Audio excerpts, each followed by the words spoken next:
নিশ্চিতভাৱে আইচেং ফাটচাও সেইটোৱে এই মুহূৰ্তত আটাইতকৈ ডাঙৰ প্ৰশ্ন বা অসমবাসীয়ে বিচাৰি থকা প্ৰশ্নবিলাকৰ ভিতৰত সেইটো এটা অতি গুৰুত্বপূৰ্ণ প্ৰশ্ন। কথাটো হ'ল যে অভিমন্যু তালুকদাৰে হওক বা অসম এছ'চিয়েশ্যনৰ যিসকল বিষয়ববীয়া আছে সেই বিষয়ববীয়াসকলক ইমান আচলতে পলম কিয় তেওঁলোকে কৰিছে যে জুবিন গাৰ্গ যিজন অসমীয়া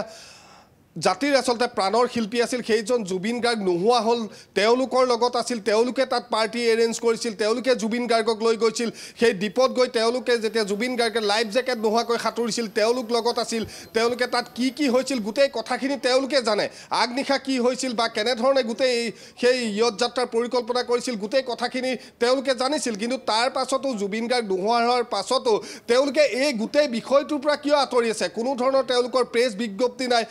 ছিংগাপুৰ অসম এছ'চিয়েশ্যনে কেনেধৰণে গোটেই ঘটনা সংঘটিত হৈছিল সেই সন্দৰ্ভত আজিলৈকে কোনো এটা শব্দ নকৰিলে কোনো এটা বাক্য তেওঁলোকে উচ্চাৰণ নকৰিলে অসমত লাখ লাখ লোকে জুবিন গাৰ্গলৈ শ্ৰদ্ধাঞ্জলি জ্ঞাপন কৰিলে তাৰ পাছতো কিন্তু এইসকল অভিমন্যু তালুকদাৰে হওক বা অসম এছ'চিয়েশ্যনৰ যিসকল বিষয়ববীয়া আছিল তেওঁলোকে কিন্তু এই গোটেই বিষয়টোৰ পৰা সম্পূৰ্ণৰূপে ফালৰি কাটি থাকিল আৰু তাৰ পাছত যেতিয়া CIDৰ তদন্ত হ'ল সেই তদন্ত কালত তেওঁলোকক তলব কৰা হৈছে কিন্তু যিহেতু গোটেই বিষয়খিনি এক আইনী প্ৰক্ৰিয়াৰ মাজেৰে যিহেতু ছিংগাপুৰত ভাৰত চৰকাৰৰ আইনী প্ৰক্ৰিয়াৰ জৰিয়তে সহযোগিতাৰ জৰিয়তে এক দীঘলীয়া প্ৰক্ৰিয়াৰ মাজেৰে হয়তো তেওঁলোক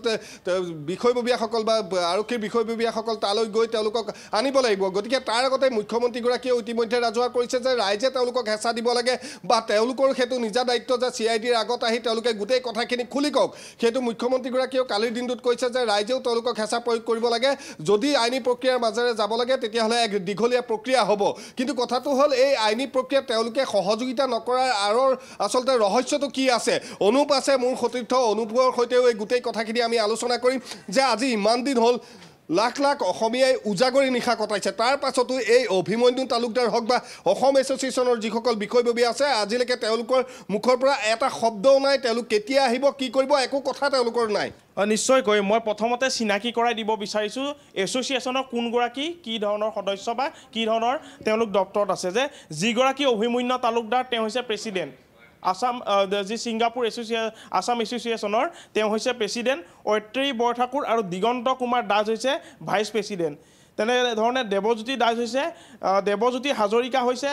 জেনেৰেল ছেক্ৰেটাৰী সুৰজিৎ গোস্বামী হৈছে জইণ্ট ছেক্ৰেটাৰী গোপা দাস হৈছে ট্ৰেজাৰ অৰ্থাৎ কোষাধ্যক্ষ আৰু সদস্যসকল হৈছে অনিৰ্বাণ পেগু শ্ৰেষ্ঠা গোস্বামী ৰক্তিম হাজৰিকা নিশাত ফাৰহিন ইছলাম পাৰিজাত বৰা এয়া হৈছে এছ'চিয়েশ্যনৰ এইসকল বিষয়ববীয়া আৰু এইসকল বিষয়ববীয়াৰ একমাত্ৰ এগৰাকীয়ে ব্যক্তি অভিমন্যু হাজৰিকা CIDৰ কাৰ্যালয়ত হাজিৰ হোৱা কথা আছে আৰু বৰ্তমানো হাজিৰ হ'ব নে নহ'ব সেয়া সময়ত লক্ষণীয় হ'ব বা স্পষ্ট হ'ব কিন্তু অহাৰ কথা আছে আৰু যদি অকল অভিমন্যু হাজৰিকা অভিমন্যু তালুকদাৰ যদি CIDৰ কাৰ্যালয়ত তেওঁ হাজিৰ হয় গোটেই এছ'চিয়েশ্যনৰ নেতৃত্বৰে তেওঁ উপস্থিত হ'ব নেকি এছ'চিয়েশ্যনৰ কেইবাগৰাকী ইয়তত উপস্থিত আছিল জুবিন গাৰ্গৰ যি সময়ত ঘটনাটো সংঘটিত হৈছিল তাত উপস্থিত আছিল তেওঁলোকে উন্মাদনা কৰিছিল সুৰাৰ আগিত জুবিন গাৰ্গৰ মৃত্যুৰ সময়ত তেওঁলোকে কিৰিলি পাৰি উন্মাদনা কৰিছিল আৰু সেইসকলৰ ভিতৰত একমাত্ৰ যদি অভিমন্যু তালুকদাৰহে CIDৰ কাৰ্যালয়ত হাজিৰ হৈ তেওঁ যি ভাষ্য সেই ভাষ্য প্ৰদান কৰে তেন্তে সেই আচলতে গোটেই ৰহস্য তাতো অন্তৰ্ভুক্ত হৈ আছে নেকি এই গোটেই বিষয়খিনি যে CIDৰ ওচৰত আহি তেওঁ কি ধৰণৰ কথাখিনি ক'ব তেওঁ প্ৰতিনিধিত্ব কৰি আহিছে নেকি ছিংগাপুৰ আসাম এছ'চিয়েশ্যনক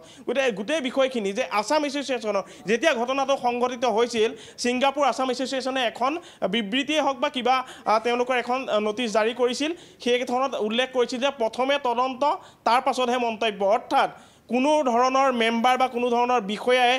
ছিংগাপুৰ আসাম এছ'চিয়েশ্যনৰ কোনো ধৰণৰ সংবাদ মাধ্যমত মন্তব্য কৰিব নোৱাৰিব প্ৰথমে তদন্ত হ'ব তাৰ পাছতে কিয় এই গোটেই বিষয়টো যে জুবিন গাৰ্গৰ মৃত্যু হৈ গ'ল তেওঁলোকে কোনো ধৰণৰ মুখ নুখুলিব কোনো ধৰণৰ কথা নক'ব এনেধৰণৰ এখন তেওঁলোকে বিবৃতিয়ে হওক বা কিবা আন কিবা কাগজ তেওঁলোকে বা নটিচ তেওঁলোকে জাৰি কৰিব এই বিষয়টো আচলতে কেনেধৰণৰ কথা যে ছিংগাপুৰত অসমৰ যিগৰাকী প্ৰাণৰ শিল্পী জুবিন গাৰ্গৰ মৃত্যু হৈ গ'ল তেওঁলোকৰ কোনো দায়বদ্ধতা নাই অসমবাসী জানিব নালাগে যে ক'ত কি ধৰণে কেনেকৈ হ'ল বা কিহৰ বাবে জুবিন গাৰ্গৰ মৃত্যু হ'ল কাৰ দুখৰ বাবে জুবিন গাৰ্গৰ মৃত্যু হ'ল কাৰ অৱহেলাৰ বাবে জুবিন গাৰ্গৰ মৃত্যু হ'ল এই বিষয়খিনি বিষয়খিনি অসমবাসীয়ে জানিব নালাগে লাখ লাখ কোটি কোটি জনতাই জুবিন গাৰ্গৰ মৃত্যুত চকু পানী বৈ গৈছিল হিয়া ধাকুৰি সকলোৱে কান্দিছিল তাৰ পাছতো ছিংগাপুৰ এছ'চিয়েশ্যন যিখন আছাম এছ'চিয়েশ্যনৰ তেওঁলোকৰ কোনো ধৰণৰ গাত লগা নাই তেওঁলোকে নটিচ জাৰি কৰিছে যে কোনেও মুখ খুলিব নালাগে প্ৰথমে তদন্ত হ'ব লাগে গতিকে তদন্তটো হোৱাৰ সমান্তৰালকৈ অসমবাসীক তেওঁলোকে আশ্বস্ত কৰিব নালাগিছিল নেকি তেওঁলোকে যে কি ধৰণৰ ঘটনাটো সংঘটিত হৈছিল সিদ্ধাৰ্থ শৰ্মা শ্যামকানু মহন্তই তাতে ছিংগাপুৰত আয়োজন কৰা অনুষ্ঠানত তেওঁলোকে ভাগ লৈ তেওঁলোকে এনজয় কৰিছিল তেওঁলোকে উন্মাদনা কৰিছিল ইয়তত উপস্থিত হৈ খুৰাৰ আগিত মাতাল হৈছিল আৰু সেইখন এছ'চিয়েশ্যনৰ কিছু মেম্বাৰক তেওঁলোকে মুখ খুলিবৰ বাবে বাধা দিছিল এয়া আচলতে ডাঙৰ কথা এইগৰাকী অভিমন্যু তালুকদাৰ তেওঁ হৈছে সভাপতি অৰ্থাৎ তেওঁ নেতৃত্বতে গোটেই বিষয়খিনি কৈছিল নেকি যে মৌন হৈ থাকিব লাগে আৰু যদি এনে হৈছিল তাত আচলতে কি ধৰণৰ কথা আছিল বা কোনোবাই বা আন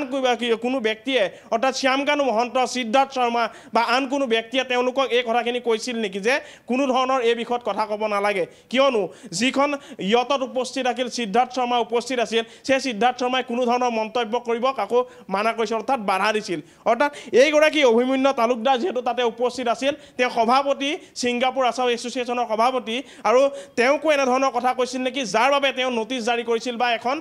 তেওঁ কিছু প্ৰকাশ কৰিছিল বিবৃতিয়ে হওক বা